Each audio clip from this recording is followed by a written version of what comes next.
for some more kitchen table astronomy, but maybe some kitchen table commiserating with Hampshire College astronomer and the founder of Kainaat Studios, Dr. Salman Hamid, Mr. Universe. So some of the good news is you just got back from a couple weeks in Pakistan where you were inaugurating this new venue and space where people can look at space, and an art gallery and this wonderful tech school in Karachi, bringing astronomy to your homeland of Pakistan. All that's great. Plus these new videos and new kids material about taking a look at Orion, the constellation, and looking at Orion's belt and the different cultural traditions of which, in the East versus the Greeks and what they thought about this constellation. All that is wonderful.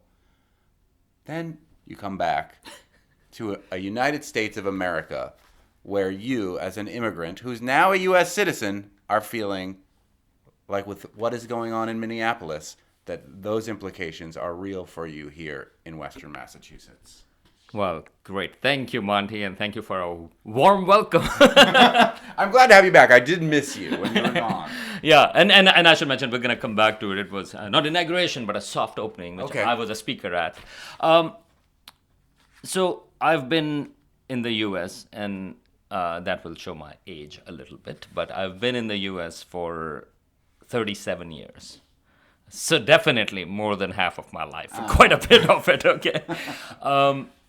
And we have talked about how I came in, sort of that and Carl Sagan and inspiration, sort of for astronomy and education and science and those kind of values. But it was also about the fact that laws apply over here. And again, I'm not saying something new. I mean, of course, there are preferential treatments. Of course, there are, certainly with African Americans, that have all these injustices. But that's the impression that I had. But certainly, there was a baseline assumption that once you are a citizen, I mean, you are treated at least to a certain degree with certain protection or equality, right? And to me, it was just weird. And this is the reason I wanted to share this experience, because coming in on the plane, previously it used to be that, the immigration officer what's gonna ask. And it used to be the case under President Obama, actually, then I would be pulled aside and they will send me to special screening, and it would take about an hour or an hour and a half or so. And it would be annoying, but that was that was part and parcel of the deal. And at that time also, I was a citizen. But now it's a little bit different. The fact that I had to think about removing any social media apps on the phone, and also turning off facial ID. And because that was the advice I was given by ACLU lawyers as well. And they said that just remove it, because if they can open the phone, then it's just you don't know what they may find objectionable. And so just refuse to open the phone politely, by the way. I do have to be polite in these circumstances. They were also told me that. And so, but to me, doing that on the plane and thinking about it after 37 years in the U.S. and over 17 years of being a U.S. citizen, it was a little strange to me and sad. I mean, I have to say, this is something that it's just on reflection. It just is a bizarre experience. Well, from a scientific perspective first, I know that our brethren station WGBH had a report talking with folks from MIT about welcoming scientists from other countries to this country and the chilling effect that the Trump administration has had towards all sorts of immigration, but in this case in particular, science, where if you were a Chinese student who wanted to come to the United States and come to MIT and bring your talents and gifts to the United States, you're disincentivized at this point. You'd be better suited to stay in China and work for the Chinese. And if there is an actual competition between science in China versus science in the United States, we're not doing ourselves any favors by having this chilling effect. You were brought over here from Pakistan to bring your gifts and talents to the United States because of the welcoming environment and the atmosphere and the inspiration of Carl Sagan. And now, even though you have been a citizen for so long and have been in this country for decades, even while you're going out and about in Western Massachusetts, you're feeling afraid that you could still get picked up by ice even here in, Hadley and Amherst. Well, again, what is happening in Minneapolis and in many other parts of the country, including what happened in LA in particular, especially during the summer and later on as well. I mean, I'm much more fortunate regarding that because of my legal status to a certain degree. And what has happened in Minneapolis is, it's unconscionable. But again, I was going because of all the snow, I have to say, which I did not miss when I was away. And so there is a lot of snow on the roof. And so I was looking for, again, no pun intended, ice melt and for the roof. And so I knew that Home Depot has been cooperating with ICE to a certain degree. And so people have been saying, okay, let's not go there, go to Lowe's. And I did go there. They didn't have ice melt. And I was like, okay, well, let's... They were ice out. They were ice. And I was like, okay, well, let's bit my tongue. And I was like, okay, well, let's go to Home Depot. And now I'm just thinking about what is available and what isn't available and whether I should go there because of what Home Depot, that it is cooperating with ICE. But I went into the parking lot and there was, first of all, a Hadley trooper stationed there. I don't know exactly why, but it was a station there. And but I went there, stopped my car. And again, I wanted to express sort of like the state of mind. I'm thinking, okay, well, I shouldn't go there. I have to be there because maybe they would have ice melt. And then I get out of my car and immediately I realize, wait a minute. I am brown skinned. I don't have my passport with me because when I'm moving around in Hadley, Amherst or anywhere here, I don't carry passport with me. But the reason why Home Depot is sort of or people are avoiding Home Depot is because they are cooperating with ICE. Suddenly it dawned on me that even though I'm just a few miles from my home, my wife and kid are over there, that, wait a minute, if at this moment ICE comes in, I don't have a way to show that I'm a citizen. And what we have seen at other places, they pick up first and ask questions later, and you don't even have a chance to actually show them or convince them regarding that. And again, it was a weird thing to have. Again, I'm a lot more privileged. I'm a professor. Monty, I talk to you every week. And, I've been here for a long time. I have a legal status as a U.S. citizen. Nevertheless, I felt vulnerable. And I was like, okay, now what's going to happen? And I walked in with sort of with my heart beating a bit faster. And nothing happened. But that made me, unbelievably sad because of part of the reason why I came in, because of being here for 37 years and my connection to this place, and to feel suddenly, wait a minute, you can just get picked up simply of how you look, which, again, African Americans, out of Hispanic people have experienced that before, but it's just sad to see that, well, that's part of the deal.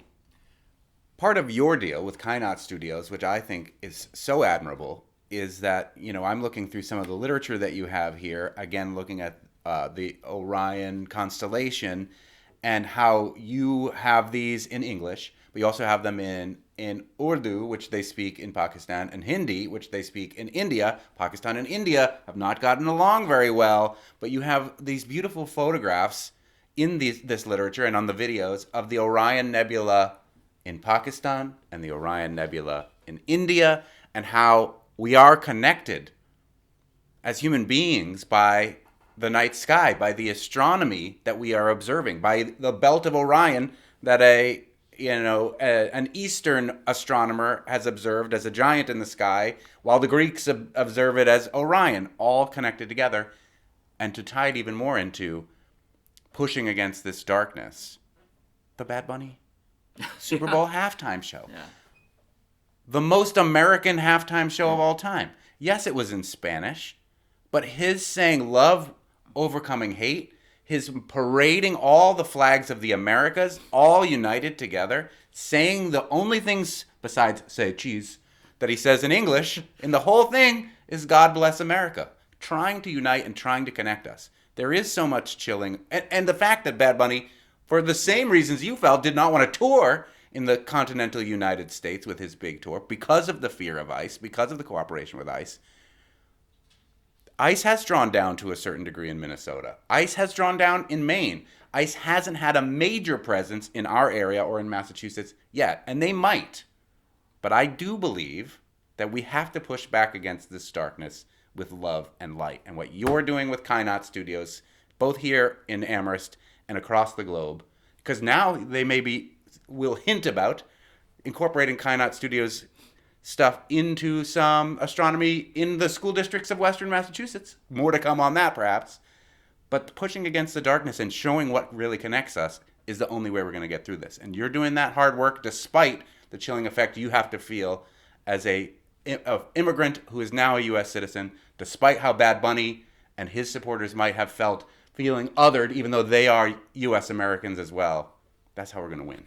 Yeah, and with that, I mean, I should mention that I was in Pakistan when Bruce Springsteen released Streets of Minneapolis, and you know, I mean, I was really down seeing the news and things, but I think that was amazing because that reminded me sort of like the amazing side of the U.S. and amazing side of the people who are, like, you know, just fighting for their neighbors, fighting for people who are sort of like, you know, who are under threat, and that was amazing. So that was something that, well, look, this is also America. And that's the America that, I mean, in some sense, in an idealized version, that's what I loved. That's one of the reasons why I came here in terms of sort of like, you know, space, science, and all of that stuff, but also that kind of diversity where you are welcomed here. Because there are places where you're not, right? They're not as open to immigrants that are open to international students, for example.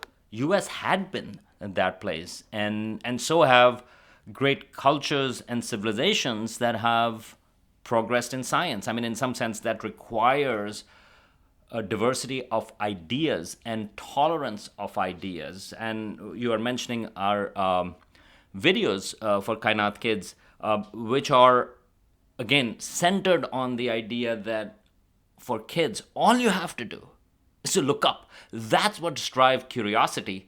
You can see so much. You don't need any equipment. You don't even need a telescope to identify stars, to identify planets, and the stories, and to learn about the stories that are in the sky, not just from Greeks but others. And so one of the astronomers that we highlight is Al-Sufi, who was a 10th century Arab astronomer, and because his drawings have been beautifully digitized in the US, by the way, like, you know, they've been beautifully digitized, and we use them, we animate them a little bit. So our videos are both in English and in Urdu, and so hopefully we will have something for schools here as well. But we animate them because the cultural exchanges have been essential part of science and astronomy, and Al-Sufi was actually influenced by Greek stories, but then he absorbed those Greek stories and turned them within the Arab cultural context, and now we are using that. So all of that, I think, are part of the stories. But I know, Monty, we always end, or we try to end, on a positive note. But I want to actually go back and bring up one positive and one negative story. You mentioned about the soft opening of this place in Karachi, and it was amazing because I mean, it's the place. I was giving a talk in an amphitheater outside, outdoors, and again, looking up in the sky, there were over a couple of hundred people there. That place also has a theater, like 450-person theater. It's not open yet. And a movie theater and all of that stuff. And you really appreciate, my goodness, I mean, like, you know, that, again, here you would have all of those things, but in Pakistan, or in Karachi, even over 20 million people live, it's a little bit rare. So giving these talks over there, seeing those locations over there are really valuable. But what really, when I came back and started following the news more closely as well, I think one thing that really hit me, and I stopped for a couple of days in Dubai as well. So it was a combination of the two. And Dubai, for people who don't know, it's a small island, rich oil, not an island, but a Middle Eastern place, part of United Arab Emirates, and known for luxury. I mean, of course, there are a lot of labor class as well that actually work over there, but a lot of luxury. And I stayed over there for a couple of days, and then I came to the U.S. And one of the other things when I saw the news and I heard about Kohli, that really got me depressed. Who is Coley? Well, I wish I was not making this up, but it turns out that I think it's the Department of Energy that has a new mascot, which is a lump of coal designed for kids, and it's sort of like, has glasses, and it is meant to be advocating for mining of coal. And that's what I think the Burgum, who's the energy secretary, I think that if I remember correctly, he was going in mine baby mine, and about the mining of coal with this mascot. Now, you can say that it's trolling, you can say whatever it is, but there are practical aspects to that the wind, solar, and all of that stuff is being canceled, those kind of projects. And we are re-emphasizing coal, apart from the fact that it's environmentally disastrous, it's also all the health consequences. And we are pushing that at this time. And to me, it was, again, a little bit of a moment where this was the tipping point for me, because I was like, as species, in astronomy, we always talk about the big picture. I mean, how would people look back at this time and say, okay, so at a time where there was a climate change, at a time where there were all these crises, a time when you had options without any difficulty, you had solar, you had wind, you have electric, and here is a major superpower that decided to go back to coal. That was actually depressing. And in Dubai, which is very rich, you have traffic jams because there are so many cars on the road rather than a lot of public transportation. That really, apart from all the sort of like, or aside from all the positive vibes that I was getting, I went back to a little bit on the depression side, because I was like, what are we doing as species? And I just hope that somehow there is going to be a reaction to this. And what I mean by that is there's only so much that you can push on all of these things. There would be positive things that would come out. We saw that from the end of the 19th century, with the beginning of the 20th, or a little bit later, you had sort of like the labor movements. You have a lot of different rights that came in. You had post-World War II. You did have sort of like, a lot of treaties that avoided major wars. Things are going to change, but right now we just happen to be at one of those points where you just have to scratch your head and says, really, humans? That's what you've got? That's what we're going to do? So let's hope. Let's hope. And I am going to end it positively. Look up at the sky. Look at Orion's belt. Know that people in Pakistan are looking at it too. Maybe a different time of day. You can see Jupiter. It's beautiful right now. I always look to see if Betelgeuse has gone supernova, because it's gonna sometime in the next 100,000 years or so. And then, watch the Bad Bunny Super Bowl. Get a little bit of love and inspiration. Watch the commercial about that young girl, the brown-skinned girl who helps that white girl find the dog. Yeah. Commercial with Mr. Rogers' song playing. That's the only thing that's gonna get it through. So when you're feeling sad and blue and scared, while you're going to Home Depot to melt ice, remember that to find the helpers, because they're there too.